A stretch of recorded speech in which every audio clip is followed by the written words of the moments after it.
guys, welcome back. I want to do a sit-down video today because I feel like there's a lot of new faces here, and I always find it good to kind of reintroduce myself slash things outside of the gym that I'm passionate about, and also inside the gym, and just share more about me and into my wellness journey so that I could, one, maybe inspire some of you guys, or two, just get closer. I love watching podcasts on YouTube, so I kind of wanted to combine the two and see if you guys like something like this, and I'm excited. So let's get into it. I do have a hot chocolate here, so if you hear me sipping, I don't want it to get cold. Since this is a new product that I've tried, we can make this my not your typical obsession this week. Every single week, if you guys are new to my podcast, my favorite thing is to do my not your typical obsession, dislike, and my word for the following week. It's kind of a way to reflect on the past week and then also get motivated for the week ahead. So something new to my life, not your typical, is this hot chocolate. I actually got this recommendation from Sydney Adams. If you guys follow her, she posted it, I think, in a vlog, and I instantly bought it. Ever since I bought it, I've had it almost every single night since, or like throughout the day as a pick-me-up.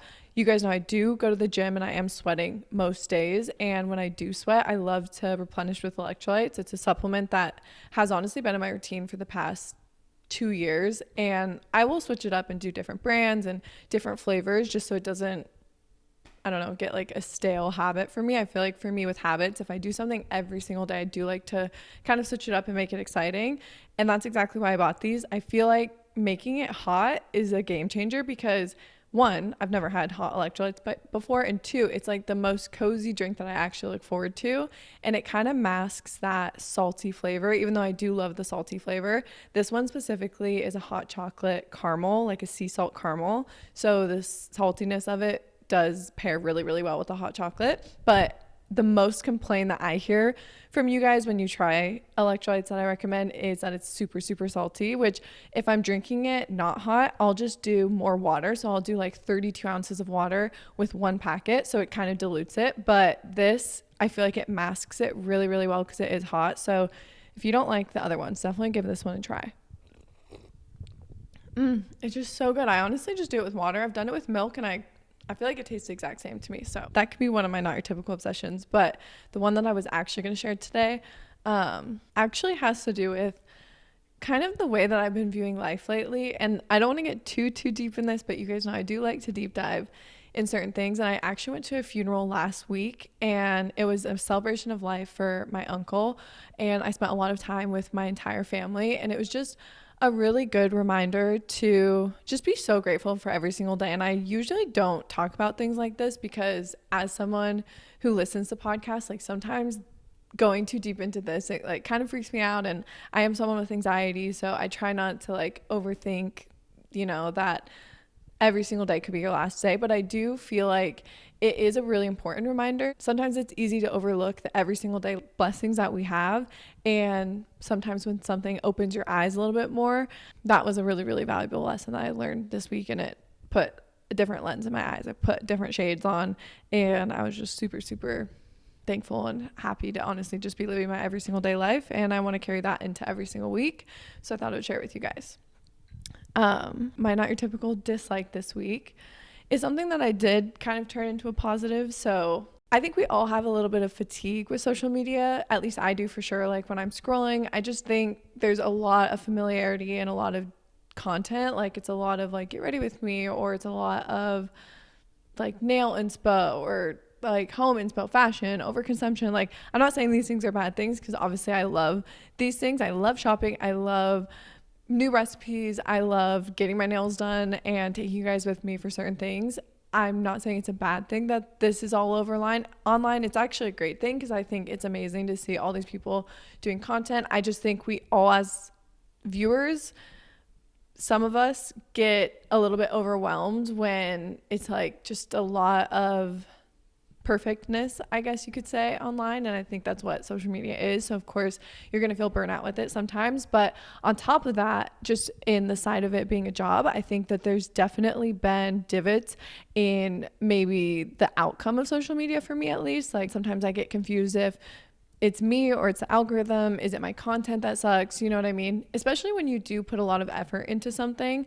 I think it is hard when you don't get like the instant gratification from it, or even like little things with TikTok, like I'll post something and for some reason it's blurry. I'll post an Instagram story or Instagram reel and it uploads blurry, and it's like I just spent all this time to make sure I had the right lighting, make sure I get the newest phone, set up my camera, clean the lens, have crisp editing, and then you upload it and something happens behind the scene and it sucks. And I just feel like little things like that just kept like piling on. And I'm not obviously saying this to complain. I absolutely love my job and I'm so passionate about sharing my life online. It's just kind of a glimpse behind the scene of sometimes I do, when I have a lot of hits in a week, whether that be views or whether that be feeling like my content's not good enough, me not being satisfied with it, liking other people's content more, playing the comparison game. Like there's so much that goes into social media, unfortunately, and I've been so much better about it. And I have like boundaries with social media now where I know that I can't just like scroll for inspo, because at the end of the day, inspo and like quote unquote research with this job can be a really fine line with comparison, especially with, you know, how it performs and whatever. But in career, sometimes you don't get that instant gratification, or you're not getting that paycheck right away. Maybe you work in a commission job. You're not maybe selling the most you ever have this month, but you never know. Next month you could have a huge win. Sorry if you're watching on YouTube, the lighting just changed. Coco got home, so I had to close the front window. So to sum up, what I've learned from the Not Your Typical Dislike is to have those boundaries in your life and don't get in your own way. That's like the biggest lesson I've been learning lately, is to just put yourself out there and don't get in your own way, because you never know what the outcome is going to be. And you'll always look back and be happy that you tried. There's never going to be a situation where you're going to look back and be like, oh, I wish I didn't put myself out there, or I didn't try in this or this in my life, you know? So that is my roundup of the past week, and I just feel really, really good. Really quickly, my Not Your Typical word for the next week is going to be unwind, because I just have been really, really relaxing more and chilling at home, using my Theragun on my muscles, like just doing things that really, really put my, not only my mind, but my body into a relaxed state. And I think that's really, really important. And maybe even just like incorporating more jacuzzi sessions, or going and doing a cold plunge in the morning, yoga. I have yoga tonight with one of my friends. Just making sure that my body is getting the amount of rest that it needs to supplement maybe my workout routine or just my day-to-day activities. So let's get into the actual questions. I have 10 questions that I want to just answer. Some of them have to do with wellness. Some of them have to do with just my background with wellness and just a get to know me type interview style podcast. So let's get into the first one, which is I have 10 questions that I want to just answer. Some of them have to do with wellness. Some of them have to do with just my background with wellness and just a get to know me type interview style podcast. So let's get into the first one, which is what hobbies or activities do you enjoy that might surprise your audience? I'm like, does working out count? No, I'm just kidding. You guys know I love. Honestly, sometimes I do feel like I'm like, oh my gosh, like at this point, I do feel like since my niche online is also fitness and wellness, a lot of my day is dedicated to fitness and wellness, whether that just be creating content around it or actually the habits I do in my own life. Like I am probably 90% of my passions revolve around what I'm passionate about, which is fitness and wellness. So yes, like I'm not to say that's like a good ratio or not. It's just something I genuinely love. Like even just cooking, which I know that does have to do with wellness, but it's actually the process of cooking that I love. Like I love setting a candle. I love to pour myself a drink. I like to try different recipes. I love looking through cookbooks. Cookbooks are literally my favorite thing in the entire world. Even just like sometimes I'll go to Barnes and Noble and I'll look through the cookbook section. Hunter and I will do like date nights where we'll go to Barnes and Noble before and I'll just like read a bunch of cookbooks. It's genuinely just one of my favorite things. And then just like food in general, I'm such a big foodie. We love trying different restaurants, but the part I'm struggling with is it says like something that would surprise your audience, which I just know that that's not a surprise to anybody listening if you've watched like 5 seconds of any of my videos. But at the same time, like I don't think anything would be surprising because of how much I do share, and like I've been online for a while. So that's kind of hard to say. I will say something that would maybe surprise the audience is like my friends' humor. Like I feel like every time I meet someone, like they just think I'm so type A, and I'm not saying like type A is a bad thing. I love all of my type A friends, but I feel like a lot of my humor and just like even like Hunter and I's like our banter has to do with a lot of just like silliness and goofiness, and like I'm a lot less structured and like what's the word I'm looking for? I'm not as like, I think the word I'm looking for is cookie cutter, but I don't really know if that's the right term. I feel like I'm like going off of knowledge I've heard from like different shows that I watch, but I just am so much more hectic, and like even just like my humor, like I'll like randomly do weird stuff, and like I've always just been like the class clown type of friend, and I feel like people don't really see that when they like watch my content, but also I just feel very embarrassed and awkward to do that stuff online. Not because it's like I don't want to share that online, it's just like the actual filming process of like being funny or like trying to like let that side of me come out just does not happen. But I'm also a huge extrovert, so naturally I am so much more like shy, not even shy, but like more just like quiet and reserved behind a camera because I'm by myself. But when I'm with friends, it's like da da da da da da. Like I can't even like watch footage of myself when I'm with friends because I'm just like, what? Like it's so different than when I'm just like alone and have time to just like breathe and talk. But like when I'm with my friends, I'm like so loud and so like expressive with my facial expressions. I'm like, what? Like, why does that happen when I'm with people? But it's really just because I'm truly the biggest extrovert ever. But yeah, me and my friends are just like so goofy, and I just feel like maybe that wouldn't pick up on camera. Really quickly, I want to share the sponsor of today's video with you guys. I'm all about finding new ways to add wellness into my routine, and I just recently found this company called Groons. I've been testing them out for the past 2 months, and they're actually not a probiotic or a greens powder or a multivitamin, but they're actually all three. If you guys can see that on the packet, it explains the point of taking something like this.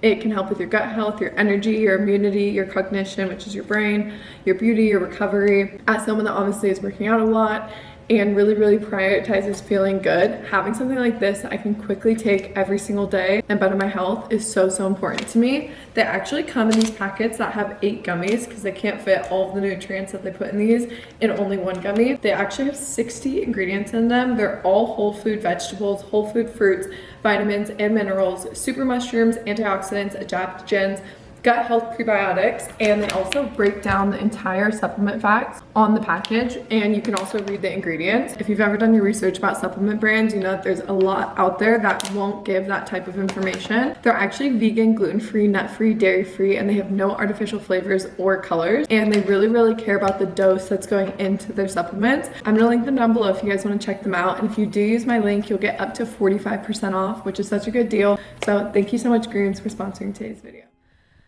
Let's see. Who has been your biggest inspiration or mentor in your journey, and why?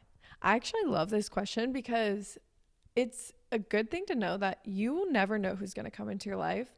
And that can be friends, that can be relationships, and that can also be mentors.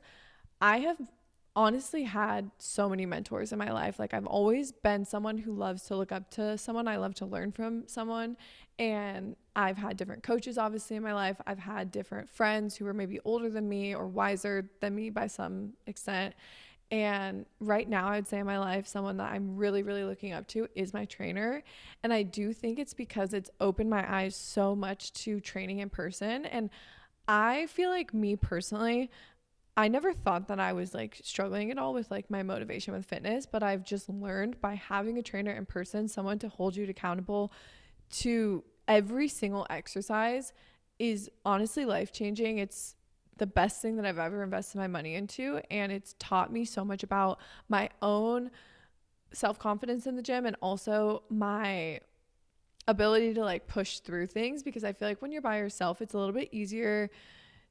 I mean, everyone's obviously completely different, but I've always been someone that's like, I push hard for other people. Like I'll push hard for a coach or my team. But when I'm by myself, I don't really show myself that same energy. And I've just learned that. I will say that's also why I love group fitness, because when I'm a part of a group fitness class, I can push myself like no other, because it feels like a team energy to me. And I feel like I'm contributing to the energy in the class. And yeah, it's just, that's probably why I like really gravitate towards them, because I feel the most satisfied after, because I just truly empty my tank. But when I go and I work out alone, I don't really do that. And it's taught me, having a trainer, to show up for them. Therefore, it's taught me that when I'm doing like single exercises and being by myself, I can push myself way harder than I ever have. And it's just been amazing. So it's on that side. She's really inspired me, but then also the mentorship of it. She's obviously a trainer. She has her degree in exercise science. I've talked about her a bunch on my page. Her name is Maura, and I've just learned so much from her. And she's truly been someone that has opened my eyes to the world of fitness, where it's like, wow, it's insane how much being hands-on with training and seeing it firsthand can teach you as a trainer, for one, and then also just for yourself. So yeah, I would definitely say she has become my biggest mentor and inspiration right now. Okay. Can you describe your typical day when it comes to wellness practices? Yes. If you guys watch on YouTube, you definitely know a little bit, but at the same time, it's hard to capture everything on a YouTube video, especially because I am mindful with myself that like sometimes I just need moments to myself, one throughout the day, but also just if they're wellness habits, it kind of conflicts with the fact that I'd be filming because that's my job. But starting every single morning, I've been waking up every single day around 6:30.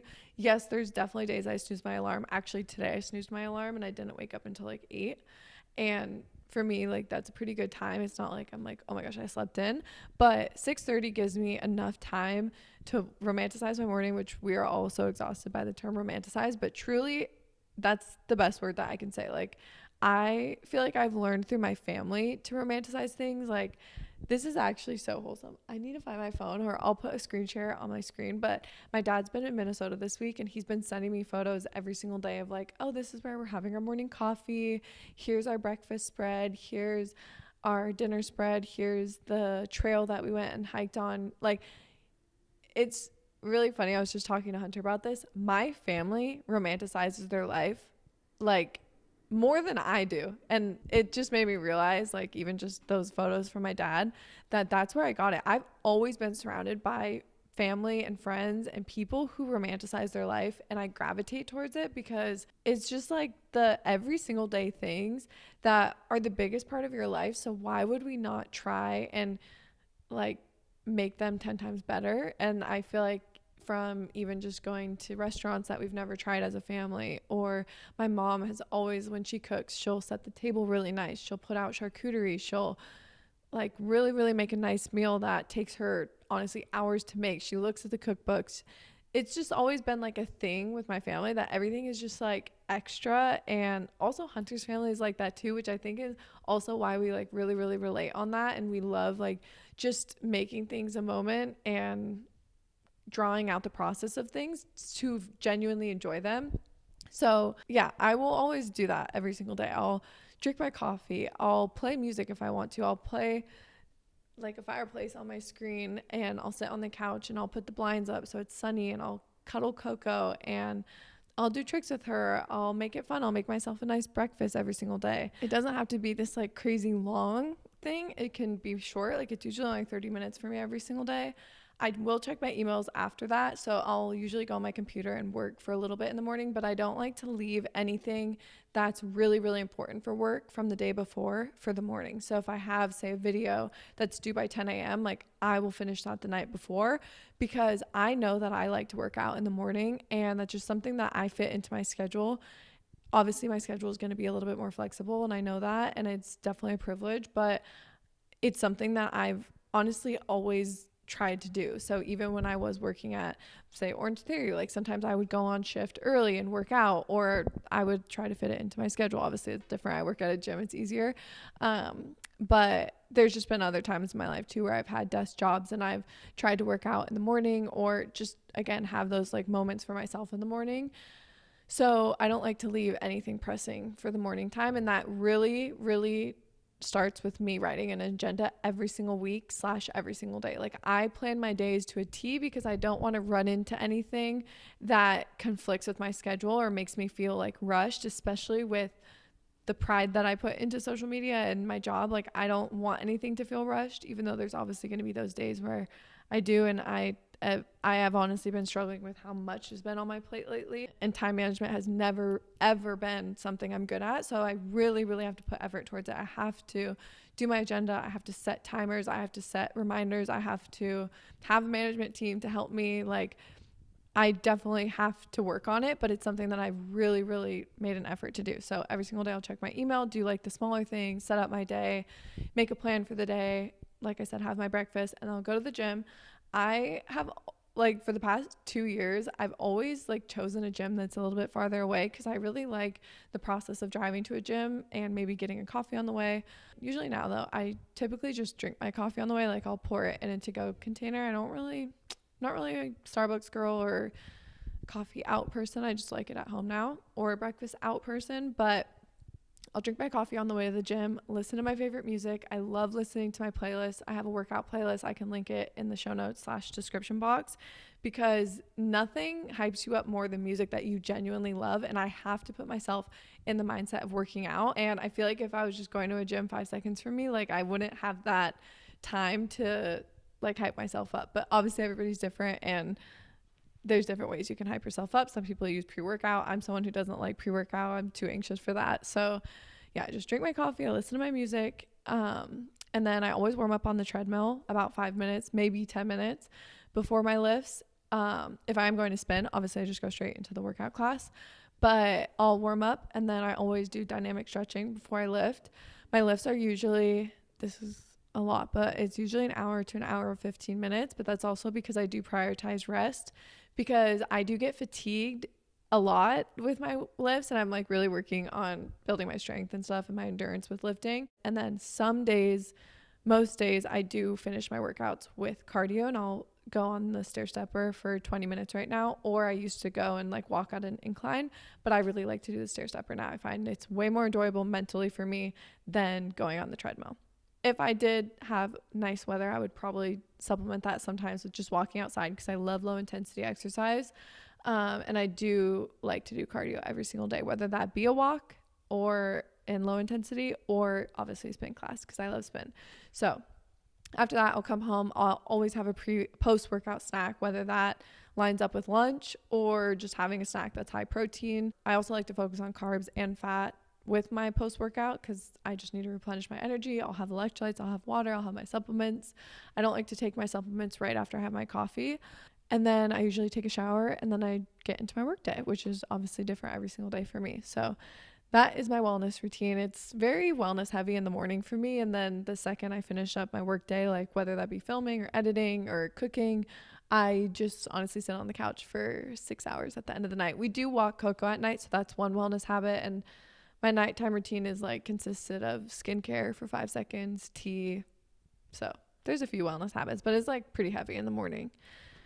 And then it's balanced out throughout the night, because I do love watching TV for like way too many hours at a time and laying on the couch and scrolling on social media. I love social media, I will say. Okay, my next thing, what is your approach to healthy eating, and be specific about philosophies or rules? So for me, I don't have any rules around nutrition. I guess you could say I have philosophies with what I choose to focus on and what I find very, very important to me, which is whole foods. I love incorporating as many whole foods into my diet as I can. I also like to have a vast amount of fruits and vegetables in my diet, and also proteins. I think for me, I've noticed that when I am switching up my meals and getting different vitamins and nutrients, I also feel the best. And I've also learned that that is what can be healthy for me. And then I also like to shop within season. So I'll look at grocery lists online that show exact fruits and vegetables that are in season at the time. And then I also love to shop organic. There is a list of dirty dozen fruits and vegetables that I don't get organic. So like avocados, bananas, cantaloupe, watermelon, anything with a cover over it, like the skin that you're not eating, would be considered something that I purchase that's not organic. And it's kind of back and forth, because there is a lot of talk about how things could be labeled organic, but they're not actually organic. When I lived in California, I loved going to grocery stores that provided produce that were from local farmers. And I also loved going to the farmers market. There was one specific stand at the farmers market in Laguna Niguel that I loved going to. And I talked to the farmers, and they were so passionate about organic produce. And I think it's just like hard, because you got to find someone that you trust maybe at the farmers market. And yeah, with meats, I try to get grass-fed and grass-finished meats. But these are all things that I have become passionate about later on in my wellness journey. These were not things that I was focused on in college. Honestly, I had no ability to do that, because I was on such a smaller budget. And I also I was learning about all the other things. I was learning about a lot of the like basic parts of nutrition and fitness. I was not even close to where I am now with learning about it and what I believe in with it. So I just say that in case anyone is in the spot of the wellness journey that I am, there's things that I do really, really care about. And like having pasture raised eggs and pasture raised meats. But again, that's just very, very personal. So I don't want to like say that it's like seriously like all this noise again, but it's just honestly true. Here's another question. How do you incorporate mental wellness into your fitness routine? I think for me, a lot of my mental health is uplifted when I'm surrounded by people that I genuinely love and can be open with. And I would say journaling has definitely been one of the huge contributors to my mental health, and just being able to like get emotion out and also understand like what I'm going through, because you never know like when you start writing what you can really get out, and it helps you kind of like process things. At least it helps me process things. Therapy has changed my life and gave me the tools that I needed to help certain mental struggles that I was going through. And I still use all of the practices that I don't struggle with specifically. It's like hard to say because I am being vast, but like there's things that I don't struggle with every single day with my mental health that I used to, but it's because I still use all of the tools that I learned in therapy when I was working through those specific things. Like I still use those tools to help me. So that's why therapy in general changed my life. It's not, you don't have to wait until there's something that you need to work through to go to therapy. It's always good to talk to someone, and it's always going to be a benefit to have somebody there when you need them. We'll finish off with the last question, which I think is fun. It's what are 5 things, either resources like books, podcasts, or apps, and items that you use the most in your day-to-day life? I'm actually not a huge podcast listener. I love to listen to What We Said. Those are my friends Chelsea and JC. I think that they have just the most like fun podcast. I will listen to them and it's like I'm sitting in the car with them having a funny conversation. Like I just love something that's lighthearted. Honestly, just like outside of the genre that I personally like to listen to, which is probably why, because it's like it would be a lot to just be like recording and then also listening to stuff like this. But yeah, I just love just like the girl chat podcast. But that's like literally the only podcast I listen to. And then I'll say for books, there's actually a cookbook that I really love. It's actually a Whole30 cookbook. I don't practice being like follow the Whole30 diet, but I do like the recipes in Whole30 because I do feel like Whole30, like if there was something that was most similar to the way that I eat, I would say it's Whole30, because there's still like carbs, fat, protein, and that's my biggest thing that I focus on, and I would never restrict one of those food groups. I cook a lot of my meals that are Whole30 approved, which like again, I don't really know how I feel about that. It's just like I don't follow it, so I don't have any opinions on Whole30. But there is a cookbook that is called Define Dish, and it's a Whole30 cookbook, and I've always used so many of their recipes. They have the best recipes, and it's literally one of my favorite cookbooks. If I ever had a cookbook one day, I would love to make a cookbook like that. So if you haven't tried it, definitely get it on Amazon. It's so good. Every single recipe I've tried, it's amazing, and it's very similar to the way that I like to cook my meals.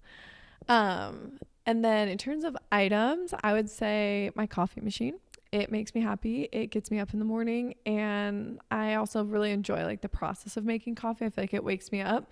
And anything that you can look forward to, whether it's an ice roller, if it's a book, if you love to read, if it's music, if it is a podcast, or maybe it's like your cozy PJs. If there's something that gets you excited in the morning, lean into it, because I feel like waking up, if you're someone like me, it's like one of the hardest things with wellness is like just getting up and out of bed. So coffee is definitely life-changing to me. I have the Nespresso Virtuo machine. I used to have the Breville, the smaller version, like the Breville Espresso machine. We absolutely hated it. Like we liked it for probably 2 days, but I de-influence anybody who wants to get the real espresso machine, because if you're like me and you're just like a fast-paced person that has no attention span, it's not for you. Like it has honestly it costed us so much more money, obviously, because the machine is so expensive, but also we got the smaller one, which was the dumbest mistake, because it was so much more annoying to like grind the beans yourself, put them in a little dish, weigh them out, put them back in the espresso machine, like, and then you would do it, it would taste burnt, or it would taste like really not that strong. Like there was just so many little things that could become an error that it was so frustrating for me in the morning, and it would literally make me not want to drink coffee, and I hated it. So I love my Nespresso. We have the Virtuo. We have the silver one because I think it looks nice on the counter. And I always use the Chiaro pods. And I just found out that if you double tap the new Nespresso machines, it makes a whole mug into a double shot, which is life changing. Because if you know Nespresso, they have a lot of fun flavors, but they don't have a lot of espresso flavors. So like they don't have like a double shot espresso pod for lattes that is like flavored pumpkin or maple. So if you get the full pod and you do it, and it doesn't like overpower the milk and the ice in there and make the ratio all weird. So that was an exciting thing that I found out. Another thing that I feel like that's important to me on the day-to-day life is my home decor. I've always been super, super into just like cultivating a vibe at my house. I love just having things put around that I love, and I always have accumulated home decor very slowly. Like when we first moved in to our first apartment, I like probably didn't even buy actual decor besides the furniture until like 6 months in, because I will just slowly collect things. If I'm out and I see something that I really, really love at a home decor store, I'll get it. It doesn't have to like fully make sense. It doesn't have to be a matching set. It doesn't have to be like a full decor section that you saw in someone else's kitchen. You know, you can buy little things here and there, or say someone that you follow online, if they post little finds here and there, you can get things as you see them and like them. And that's the most important thing. You just want to like it. So if you see it in your house, you get those like happy endorphins and feelings when you see it. It doesn't have to like match a certain aesthetic. So yeah, I love home decor. So I guess that could have been something that I'm passionate about that not a lot of people know. But I do post some like home decor, and you guys obviously see my house, so you know that I love to buy home stuff. I love fashion as well. I'd say like my go-to fashion item, I'll do one fitness one and then one like everyday wear. My fitness item would be my New Balance 530s. I wear the shit out of them. I wear them every single week. I've repurchased them 3 times, and I have 2 different colors, and I've also repurchased the other ones a couple times just because I get my shoes dirty, because I used to like go to the beach in them and stuff. But I just love them. They're perfect for leg days, but they're also good for cardio. So they have a stable sole, which is obviously good for leg days. And also I get that question sometimes. The reason you want to have a flat sole on a leg day is because you need to be able to have a stable sole to push off of, to generate power, to have stability, to avoid injury. And it can also help you activate certain muscles. So like if you're in a hip thrust, you want to be pushing off of your glutes, you want to be pushing off of your heels to activate your glutes and to really feel it in your posterior chain, rather than if you're like pushing off the tip of your toes, or if you're like externally rotating or rotating inward. It really does change the exercise and where it targets certain muscles. So yeah, those shoes are amazing. I love them. I also wear them for cardio days and like arm days and stuff. And then for my actual like wardrobe, I would say that sweaters lately, like cardigans. I have this one cashmere cardigan from Reformation that I had to convince myself to buy, but it ended up being a huge staple in my closet, and I wear it all the time. Even like before workout, I'll throw it on and I just feel cute, and it just matches everything, and it's cozy. I could sleep in it. I love sweaters. So yeah, that's everything. Some of my favorite like items and resources is what it said. But I'm going to end it here. This has been like such a long video / episode. I hope you guys enjoyed this, and I can do these like every once in a while just to kind of like reintroduce myself, the vibes that we're at, and I hope you guys enjoyed today's video. So I love you. I will see you guys next week. I hope you have the best week. Bye.